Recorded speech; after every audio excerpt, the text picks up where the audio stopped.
Five horses are in a race. Mr. A selects two of the horses at random and bets on them.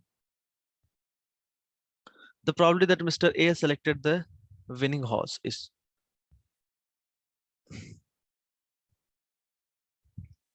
the Mr. A selected. Okay. Total कितने आपके पास horse है? 5 इस race में, and out of 5 दो जो है ए select कर रहा है. Probability that mister A selected the winning horse. अच्छा, तो ये जो 5 जो हॉर्स है, इनमें जो जीतने की प्रोबेबिलिटी होगी वो मुझे बता सकते हो क्या होगा? मतलब ये बोलना क्या चाह रहा है?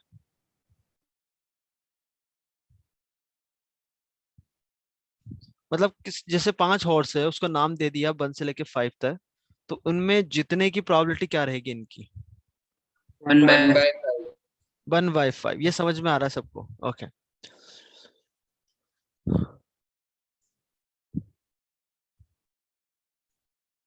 तो the probability that Mr. A selected the winning horse is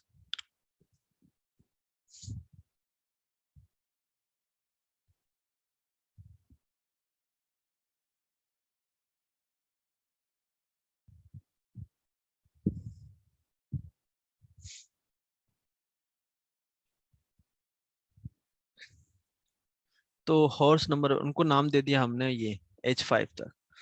उनके जीतने की प्रोबेबिलिटी हाफ है, हारने की किसी के भी जीतने की प्रोबेबिलिटी हाफ है, हारने की प्रोबेबिलिटी हाफ है. ठीक है. Selects two of the horses at random. The probability that mister A selected the winning horse. ठीक है.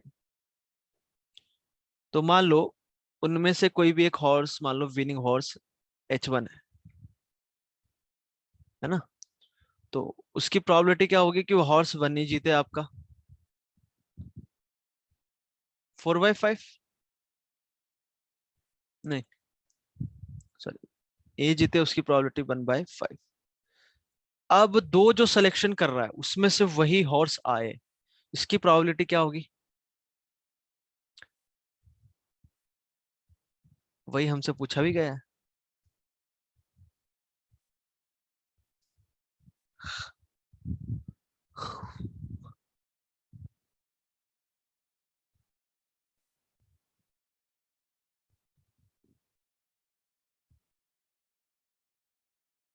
एक मिनट यार, इसमें सर 2 केसेस बनाएंगे।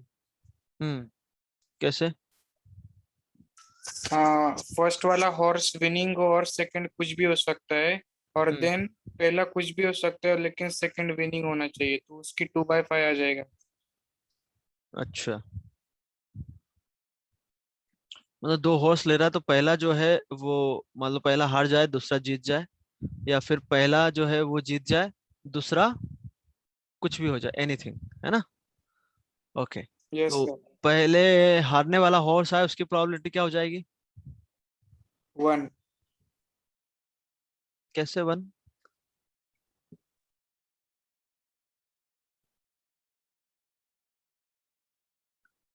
अरे मतलब जो भी हम हॉर्स लेंगे वो हारेगा, ये इसकी ये पूछ रहा है ना ये.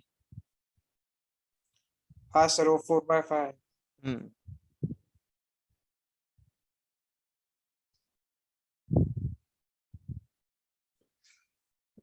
एक मिनट रुक जाओ जरा.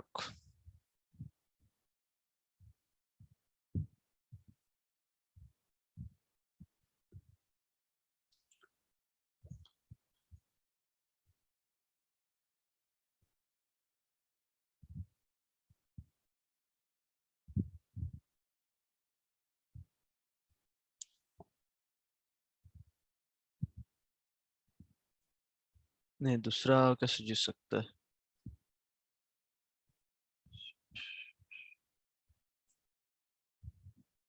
Mister A selected the winning horse. नहीं तो यहाँ से क्या आ रहा है? नहीं, एक minute. 5 horses. Mr. A selects two of the horses at random.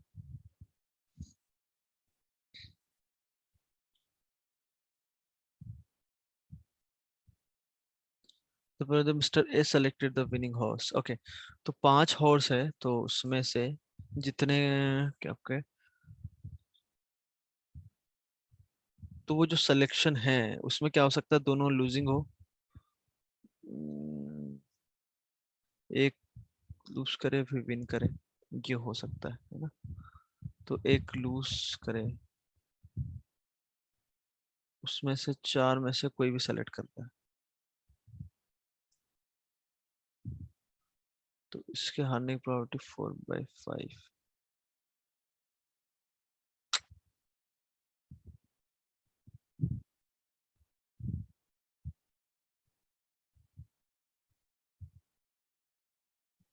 हमने क्या बोला यहाँ पर, फिर से एक बार बताऊं मैं, कि यहाँ पर एक जीतने वाला होगा,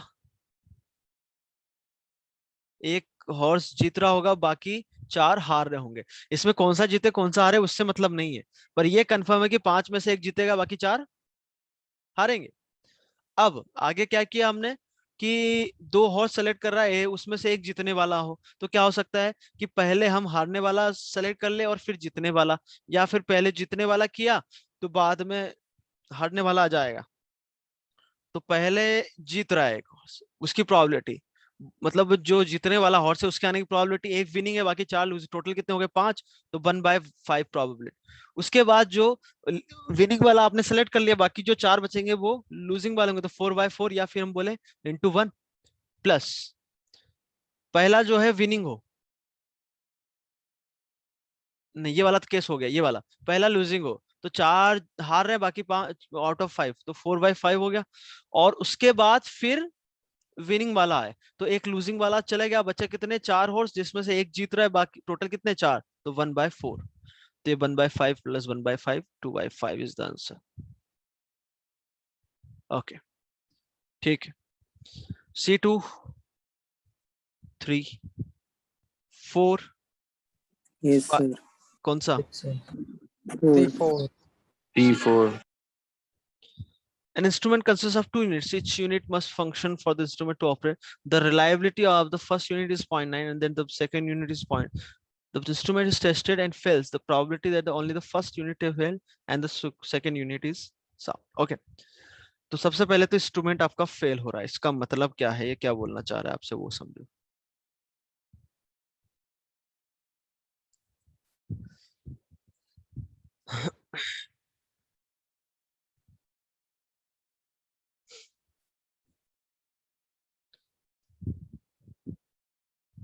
दो यूनिट है, each unit must function for the instrument to operate. Okay, each unit must function for the instrument to operate. The reliability of the first unit, reliability मतलब समझते हो,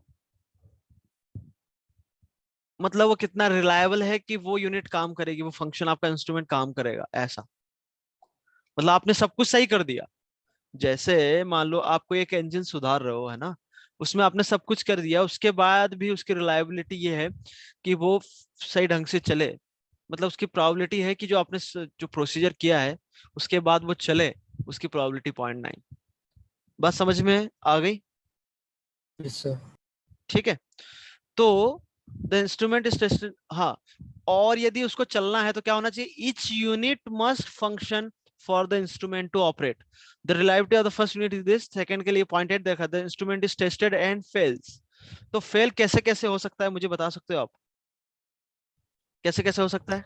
एक होगा या फिर दोनों हाँ, होंगे। मान लो एक यूनिट को मैंने बोल दिया ए, दूसरे को बोल दोनों दिया या बी, फिर सिंगल सिंगल। तो मान लो ए यूनिट फेल हो जाए और बी सही चले, क्या इंस्ट्रूमेंट्स फेल होगा या सक्सेस होगा,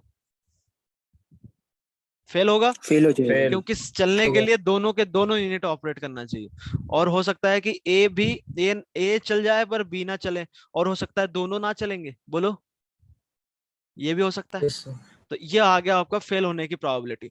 अब उसमें से आपसे क्या पूछा गया है, कंडीशनल बेस थ्योरम से, the probability that only the first unit failed and the second unit is sound, मतलब पहला फेल हो दूसरा सही चले, तो ये वाला पोर्शन ए ऊपर आ बी सी जाएगा।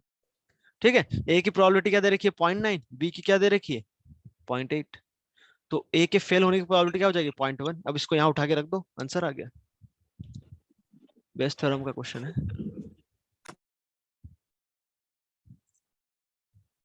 भाई, समझ आया नहीं आया। समझ गए। Yes, sir. Okay, C5 C6, Yes, sir. C5. A pack of cards is counted with face downwards. It is found that one card is missing, one card is drawn and is found to be red. Then the probability that the missing card is red. ठीक है. One card is missing. It is found that one card is missing, one card is drawn and is found to be red. अच्छा, one card जो है वो missing है ना, ठीक है. ओके, फिर उसके बाद क्या बोला इसने फिर से कि one card is drawn and is found to be red, then the probability that the missing card is red. ठीक है भाई. तो जो आपका जो सेकंड रेड आ रहा है, तो क्या हो सकता है कि भाई मिसिंग कार्ड भी रेड हो जाए, फिर रेड निकाला, या फिर जो मिसिंग कार्ड है वो रेड नहीं हो और फिर रेड आया. क्या ये बात समझ में आई?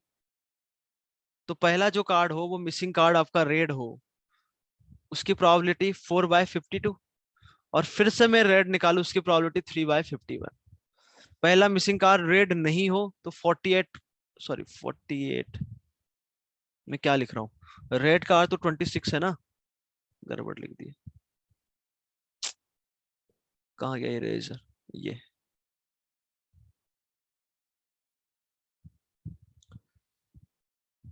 टोटल कितने कार्ड होते हैं भाई? 26 रेड है और 26 ब्लैक कार्ड है. तो पहला आपका कार्ड रेड हो, उसकी प्रोबेबिलिटी 26/52. फिर उसके बाद फिर से जो आप कार्ड निकालो वो रेड आए तो उसकी प्रोबेबिलिटी क्या हो जाएगी? 25/51. पहला कार्ड रेड नहीं आया तो क्या आ जाएगा? ब्लैक आ जाएगा. और उसके बाद फिर जो कार्ड आए वो कौन सा आ जाए आपका? रेड. तो 26/51. अब क्या पूछा गया है? वन का then the probability that the missing card is red.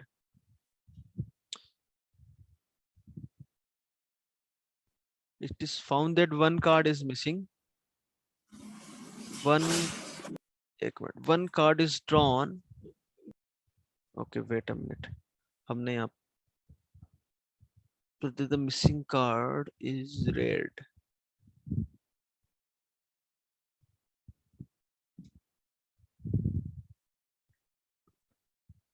अच्छा, मिसिंग कार्ड जो है वो रेड हो.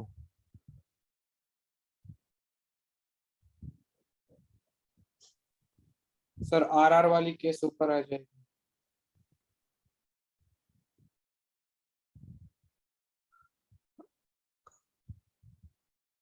एक मिनट.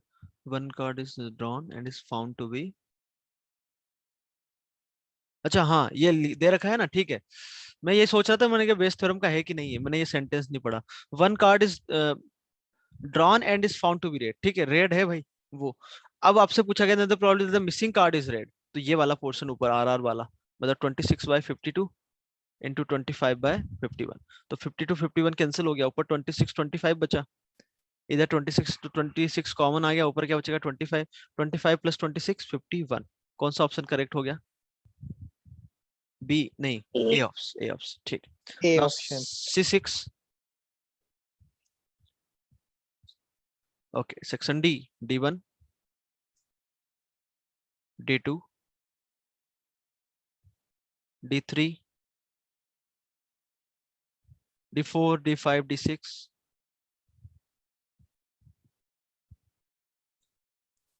ठीक. मैसेज किसका आया है? D5. D5. ठीक है भाई. A fair coin is tossed 99 times. If X is the number of times heads occur, if P is equal to X is maximum, then the sum of the possible values of R. ठीक है. तो भाई X is equal to R क्या होता है? NCR. N कितना है? Fair coin is tossed 99 times. तो ये N तो हो गया आपका 99. तो 99 CR. सक्सेस किसको बोला गया है? नंबर ऑफ टाइम्स हेड्स अकर. तो हेड आने की प्रोबेबिलिटी आर सक्सेस है आपके पास, तो वो ये हो जाएगा. तो टेल आने की भी ये हो जाएगा, तो वो कितना आ गया? 99 - R. So this is nothing but 99 CR और हाफ पावर 99. अब ये जो है आपको क्या चाहिए? मैक्सिमम चाहिए. तो 99 CR जो मैक्सिमम होगा कहाँ होगा? बोलो भाई. दो वैल्यू पे होता है ना मिडिल टर्म इसके.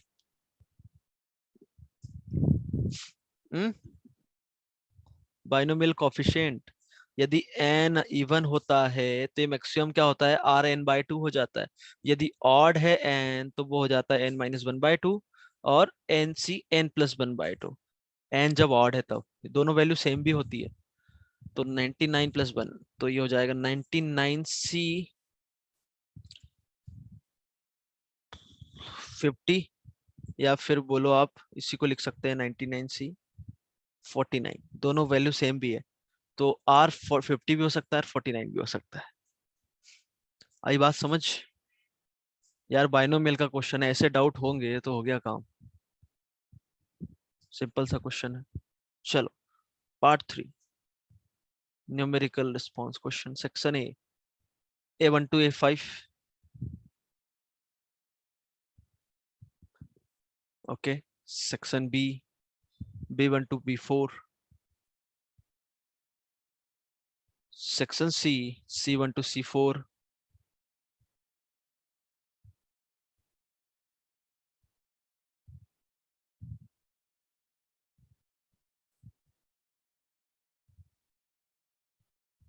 And section D, D1 to D4 and doubt. Part 3 में डाउट ही नहीं आया तुम्हारा? वाह यार, कि किया ही नहीं है?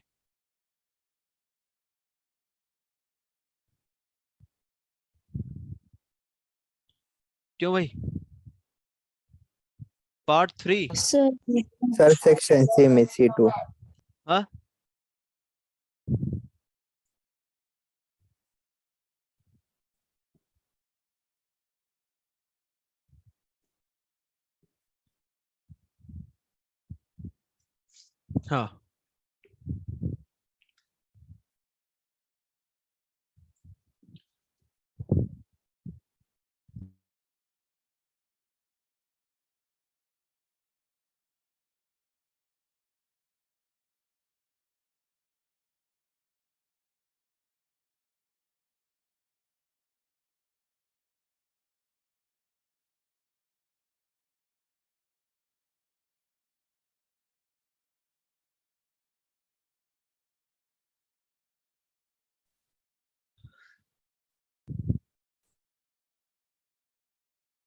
हाँ, एमओडी की लास्ट लेक्चर की रिकॉर्डिंग भाई अपलोड हो गई होगी यार। नहीं हुई है सर। लास्ट लेक्चर कब था, मैं तो भूल भी गया कब कब किया था। पिछले हफ्ते था सर। अच्छा, तो जो डिस्कशन होगा ना उसी में साथ में, जो भी लास्ट लेक्चर था उसी के साथ में होगा। ओके, तो मैंने आपको ये फर्स्ट प्रिंसिपल से बता दिया था कि कैसे निकालना होता है ना। फर्स्ट प्रिंसिपल आप और लिमिट पढ़ोगे तो आपको समझ में आ जाएगा कि कैसे हमें डिफरेंशिएशन निकालना होता है। ठीक है, अब इसमें हम आगे बढ़ेंगे। मैंने आपको एक पॉइंट भी लिखवा दिया था कि ऐसा होता है। तो फर्स्ट प्रिंसिपल से डिफरेंशिएशन, और डिफरेंशिएशन को फर्स्ट प्रिंसिपल में कन्वर्ट, मतलब पहला तो फर्स्ट प्रिंसिपल में हमने उससे डिफरेंशिएशन निकाला था, है ना। बट यदि लिमिट के टर्म्स में है तो इसको फर्स्ट प्रिंसिपल को हमें सीधा भाई किसका डिफरेंशिएशन लिखा हुआ है उसमें कन्वर्ट करना होता है। बात समझ में आ गई? तो दोनों चीजें आपको मैंने बता दी थी। सर स्क्रीन पे वो दिख नहीं रहा है। अच्छा, स्क्रीन पे और कुछ दिख रहा था, ठीक है भाई, अब दिख रहा है। तो मैंने यहाँ पर आपको कि भाई किसी का डिफरेंशिएशन, जैसे साइन स्क्वायर एक्स का डिफरेंशिएशन, तो उसको फर्स्ट प्रिंसिपल से सॉल्व करते थे उसका डिफरेंशिएशन, और लिमिट के टर्म्स में लिखा है तो उसको फर्स्ट प्रिंसिपल से डिफरेंशिएशन में ले जाना। दोनों चीजें हम सीख लिए हैं, ठीक है। नाउ जो बेसिक डिफरेंशिएशन है एक्स पावर एन, ये आपको पता ही है, N X power N minus one, A power X L N A होता है, एल एन मॉड एक्स बता दिया 1/x, ये पहले हमने लिखे हैं ना। हाँ सर। हाँ लिखे हुए हैं, ठीक है। साइन एक्स का कॉस एक्स का minus sine x, tan x का सेक स्क्वायर, कॉट का माइनस कॉसेक स्क्वायर, सेक का सेक टेन, कॉसेक का minus cosec cot, sine inverse x, इसका नहीं लिखवाया है तो एक बार लिख लो। साइन इनवर्स एक्स का क्या होगा डिफरेंशिएशन, ये आपके फंक्शंस है, इधर उनके डिफरेंशिएशन लिखे हुए हैं एफ डैश एक्स, तो इसका डिफरेंशिएशन क्या, 1 में under root 1 minus x square, ठीक है। ये याद रखना है ना, क्योंकि आप आप इंटीग्रेशन आगे पढ़ोगे तब भी ये काम आते हैं ना। कॉस इनवर्स एक्स का डिफरेंशिएशन क्या होगा, -1/√1 minus x square. tan inverse x का 1/1 plus x square. Cot inverse का -1/1 plus x square. Sec inverse का 1/में मॉड एक्स √x² -1। ठीक है, okay. Fractional part of x का डिफरेंशिएशन क्या होगा, Not possible. Non differentiable. Non differentiable है ना। बट में ये आपने फंक्शन तो पढ़ ही लिया है ना, 0 से 1 में यदि मैं इसका ग्राफ बनाऊं तो क्या होता है, क्या खुलता है, एक्स खुलता है। अरे ग्राफ आता है ना, 1 से 2 में क्या खुलता है, x -1। ये ऐसा चलता है, ये ऐसा चलेगा, है ना। तो जहां भी वो डिफाइन है वहां पर उसका डिफरेंशिएशन क्या होगा, ये बता सकते हो। जैसे 0 से 1 में डिफरेंशियल, हाँ, तो उस समय उसका डिफरेंशिएशन क्या होगा, 1। बट ब्रैकेट में जरूर लिख लेना whenever it is defined. Bracket में जरूर लिखना whenever it is, wherever it is defined. Okay, हर जगह नहीं बोल रहे हम, है ना। ओके, ऐसे ही बॉक्स एक्स जहां भी डिफाइन है उसका डिफरेंशिएशन क्या होगा, 0, क्योंकि ये तो कांस्टेंट आएगा। इसका जो ग्राफ होता है ऐसा चलता है, जहां भी डिफाइन होगा उसका डिफरेंशिएशन क्या होगा, 0। ठीक है, again wherever it is defined. Now next is x power x, इसका डिफरेंशिएशन बता सकते हो। तो इसका डिफरेंशिएशन के लिए हम क्या करते हैं, x पावर x को हमने लिया t, तो ln लिया दोनों तरफ, तो ये हो जाएगा ln x। अब इसको डिफरेंशिएशन करें तो ये हो जाएगा 1/t, और t का डिफरेंशिएशन x के रिस्पेक्ट में dt/dx।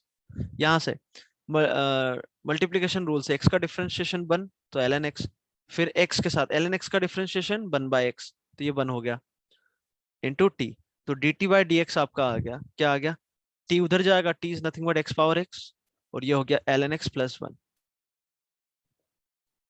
तो इसको भी आपको, तो इसका डिफरेंशिएशन होता है x power x 1 + ln x या ln x + 1। ओके, अगली कहानी √x² + a² का डिफरेंशिएशन क्या होगा भाई, 1/2 into √(x² + a² into 2x). Into 2x, तो वो 2 कैंसिल हो जाएगा, बचेगा क्या, सिर्फ x into 1/√(x² x upon में √x² + a², बस इतना ही बचेगा। हाँ, Yes, sir.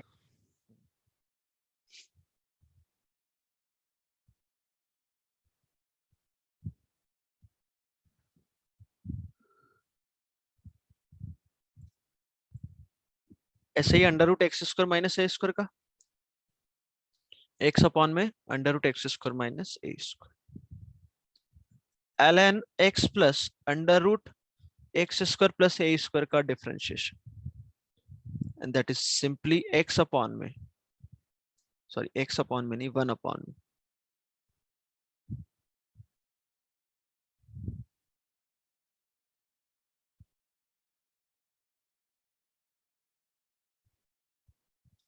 वन अपॉन में √x² + a²। कैसे, इसका डिफरेंशिएशन करें तो सबसे पहले तो 1 अपॉन में क्या जाएगा, x + √x² + a²। उसके बाद इसका डिफरेंशिएशन करेंगे तो x का डिफरेंशिएशन 1 प्लस इसका डिफरेंशिएशन हो जाएगा 1 अपॉन में 2 √x² + a², और x² का डिफरेंशिएशन 2x, तो 2 कैंसिल हो गया। एलसीएम लूंगा तो ये और ऊपर जो एलसीएम आएगा वो कैंसिल हो जाएगा, बचेगा ये नीचे, बस। आगे बात समझ में। दूसरा ln x plus √x² - a², मतलब प्लस a² की जगह -a² किया तो आपका ये आ जाएगा। इसको याद रखना है क्योंकि इंटीग्रेशन में भी आएगा ये, है ना। तो यदि आपने याद रख लिया तो आपका इंटीग्रेशन आसान हो जाएगा। ओके, तो ये कुछ फॉर्मूले जो हमने पहले लिखे थे उसके साथ साथ ये वाले आपको याद रखना है। नाउ सबसे पहले तो थ्योरम्स जो है इसमें डिफरेंशिएशन में 1 by 1 हम देखते जाएंगे। तो थ्योरम नंबर 1 आपको ऑलरेडी बता ही दिया है, dy by dx can be written as 1 upon में dx by dy। कैसे होता है ये आपको मैंने बता दिया है, समझने के लिए हम dy से डिवाइड कर दो ऐसे, बट होता नहीं है ऐसा, है ना। थ्योरम नंबर 2 हमने आपको बताई दी है, u प्लस माइनस बी, सम या प्रोडक्ट में इसका जो डिफरेंशिएशन की हो जाएगा u dash plus minus b dash. कोई डाउट नहीं होना चाहिए। थ्योरम नंबर 3 में जो आपका k into F of x है, तो यदि इसका डिफरेंशिएशन करना है, सो दिस इज क्या हो जाएगा, k कांस्टेंट है तो सिर्फ f ऑफ x का डिफरेंशिएशन जो हम जानते हैं, मैं एक बार और क्विक रिवीजन में लिखवा रहा हूँ। Product rule u into v है, इसका डिफरेंशिएशन करना है तो पहले एक का डिफरेंशिएशन दूसरा सेम रखना है, तो u का डिफरेंशिएशन v ऐसे ही रखा, अब u को ऐसे रखेंगे v का डिफरेंशिएशन। नाउ फिफ्थ,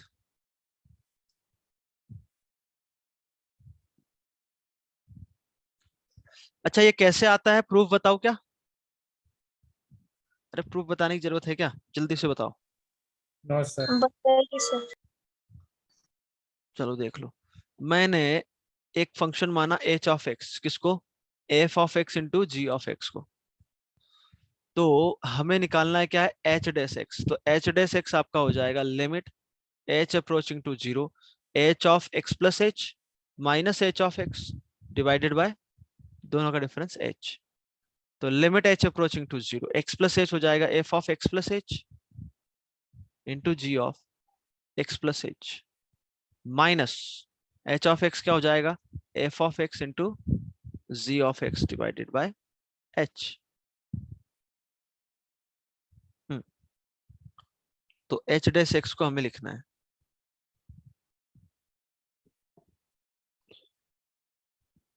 तो यहां लिखा हुआ था लिमिट h अप्रोचिंग टू 0, इधर लिखा हुआ है f of x plus h into g of x plus h। तो इसमें मैंने f of x plus h into g of x, हाँ वो मैंने माइनस किया तो ऐड भी करना पड़ेगा। यही क्यों किया, आप दूसरा भी कर सकते हो, करना चाहो तो minus f into g divided by h। तो लिमिट h अप्रोचिंग टू 0, इन दोनों में कॉमन क्या आ गया, f of x plus h, ठीक, बचा क्या, g of x plus h minus g of x whole divided by h, plus यहां से क्या कॉमन आ जाएगा, g ऑफ x, अंदर क्या बचेगा, f of x plus h minus f of x upon में h। अब यदि मैं देखूं इसको ध्यान से, तो h 0 पर ये कहां अप्रोच कर रहा है, f ऑफ x पे, ये क्या लिखा हुआ है, g डैश x लिखा हुआ है क्या। सिमिलरली ये g कहां अप्रोच करेगा, ये तो g ऑफ x है ही, और ये जो अप्रोच कहां करेगा, ये क्या लिखा हुआ है, f डैश x। तो यही तो आपका प्रोडक्ट रूल है, ठीक है। बाकी भी आप यदि निकालना चाहते हो तो ऐसे निकाल सकते हो। थ्योरम 5 डिवीजन रूल, मतलब f बाय g है, इसको डिफरेंशिएट करना है, तो ये हो जाएगा क्या होता है, g नीचे वाला पहले, ये ध्यान रखना, नीचे वाला पहले यहां लिखा, फिर जो ऊपर वाला था उसका डिफरेंशिएशन, माइनस ऊपर वाला जो है न्यूमरेटर में उसको लिखा, फिर नीचे वाले का डिफरेंशिएशन और नीचे वाले का स्क्वायर कर दिया, ऐसा समझ में आया। पहले जो आएगा वो क्या आएगा, नीचे वाले को लिखेंगे, ऊपर वाले का डिफरेंशिएशन माइनस जिसको डिफरेंशिएट किया था उसको ऐसे लिखना, और जिसका नहीं किया था उसको डिफरेंशिएशन अपॉन में जी स्क्वायर, ठीक। नेक्स्ट थ्योरम है आपका चेन रूल। चेन रूल भी हमने कुछ क्वेश्चन भी इस पे कर ही लिए हैं, पर कैसे आता है वो भी एक बार बताना जरूरी है। कि जैसे मैं आपसे बोलूं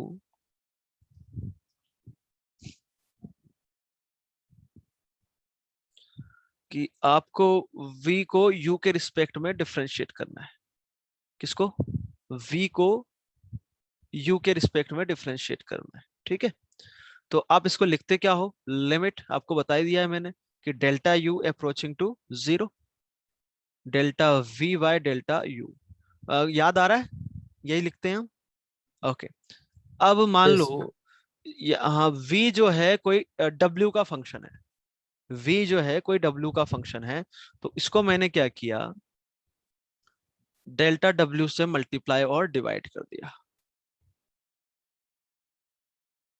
डेल्टा डब्ल्यू से मल्टीप्लाई और डिवाइड कर दिया। आई बात समझ में? अब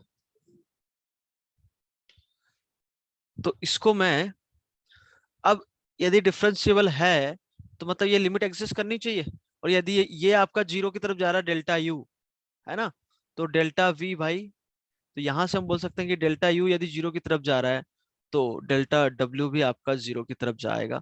सो this can be written as delta v by delta डब्ल्यू इंटू, इधर क्या लिखा हुआ, डेल्टा डब्ल्यू अपॉन में डेल्टा यू। यहाँ पर लिमिट लगा दी हमने किसमें, डब्ल्यू में, दैट अप्रोचिंग टू जीरो, और इधर लगा दी, तो this is nothing but dv by dw, और ये हो जाएगा dw बाय du। अब याद रखने के हिसाब से तो हम यही करते हैं भाई कि dv बाय du निकालना है आपको, उसको किसी दूसरे वेरिएबल के रिस्पेक्ट में डिफरेंशिएट करना है तो dw से मल्टीप्लाई और डिवाइड कर दो, पर एक्चुअल में ऐसा नहीं होता है। अरे समझ रहे हो नहीं समझ रहे हो? Yes sir. ठीक है, वो होता ऐसे ही है, पर हाँ याद रखने के हिसाब से आप बिल्कुल बोल सकते हो कि मल्टीप्लाई डिवाइड कर दिया हमने। ठीक है, तो यदि आपको डेरिवेटिव करना है तो इसको लिख सकते हैं कि derivative of v with respect to old variable that is u, है ना, that can be given by a derivative of v with respect to new variable w, and derivative of, and then derivative of new variable that is w with respect to old variable that is u। आपका variable b को ये पुराना variable u के साथ differentiate करना है, तो b को हमने जो न्यू वेरिएबल w माना है उसके साथ डिफरेंशिएशन, और जो नया वेरिएबल आपने जो माना है उसका पुराने के साथ डिफरेंशिएशन। यही जो है ये फॉर्मूला जो है इसको लैंग्वेज में लिख दिया याद रखने के लिए।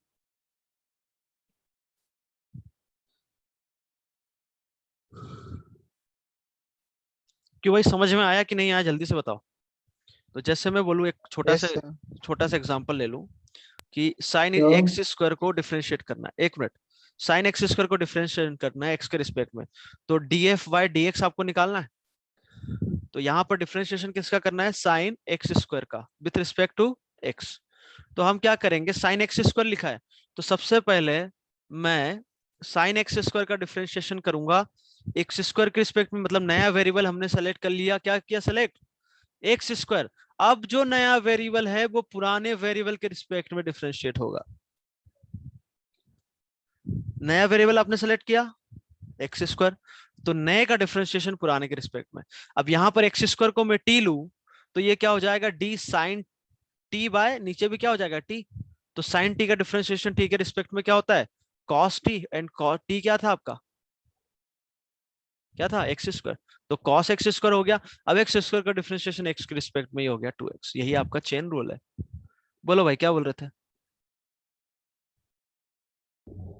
सर वो चेन रूल में जैसे कि डेल्टा यू जब 0 हो रहा था तो डेल्टा डब्ल्यू 0 होने लगा, वो नहीं समझे।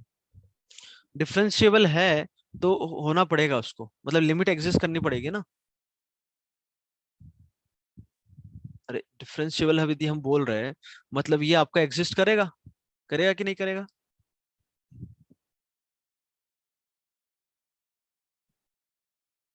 अरे डिफरेंशिएबल है तो ये होना चाहिए कि नहीं है, ये एग्जिस्ट करना चाहिए कि नहीं करना चाहिए? हाँ सर। करना चाहिए। अब डेल्टा यू आपका 0 आ रहा है तो ये भी कोई इंडिटरमिनेट फॉर्म बनना चाहिए। कौन सा बन सकता है यहाँ पे, डिनोमिनेटर यदि 0 की अप्रोचिंग है तो न्यूमरेटर भी 0 अप्रोच करना चाहिए, बस सिंपल ये बोला है। ठीक है, ओके सर। हाँ। अब जैसे कंपोजिट फंक्शन है, इसको हमें डिफरेंशिएट करना है, तो dy बाई dx हम क्या लिखेंगे, ये कि f ऑफ g का डिफरेंशिएशन किसके रिस्पेक्ट में पूछा गया है, x के रिस्पेक्ट में। तो सबसे पहले हम इसको किसके रिस्पेक्ट में डिफरेंशिएट करेंगे, g के रिस्पेक्ट में, एंड देन g का डिफरेंशिएशन किसके रिस्पेक्ट में होगा, x के। XK. ये है ना, ऐसे चले। तो इसका g के रिस्पेक्ट में डिफरेंशिएशन क्या हो गया, f dash this can be written as this. अरे gx को t मानो तो f ऑफ t का डिफरेंशिएशन t के रिस्पेक्ट में f डैश t, और ये हो जाएगा आपका g डैश x। आपने इसको फंक्शन में पढ़ा भी होगा, याद आ रहा है, मतलब ऐसे करते भी है ना, Yes, sir. तो चेन रूल तो आपको Yes, आता ही है sir. ना। ठीक है,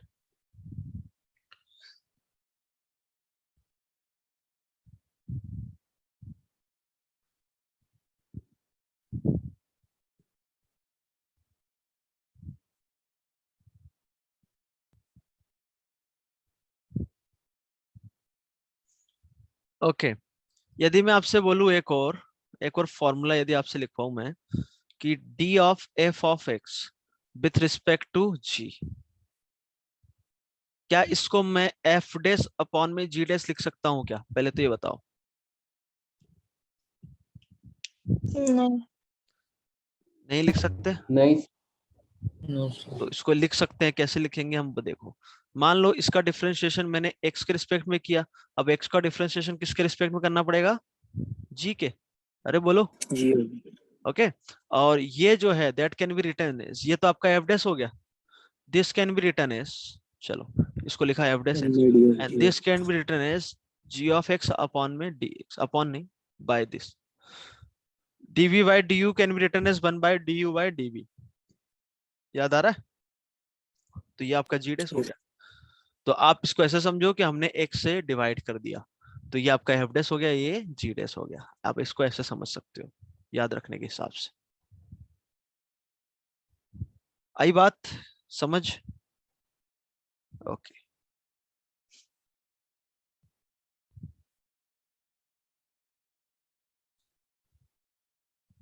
ओके भाई, टाइम हो गया, बाकी हम कल देखेंगे। ओके कल पढ़ेंगे आगे की कहानी। और होमवर्क जो है आप पूरी शीट लगा लो, है ना, डिस्कस हम करते जाएंगे जैसे भी टाइम मिलेगा। ओके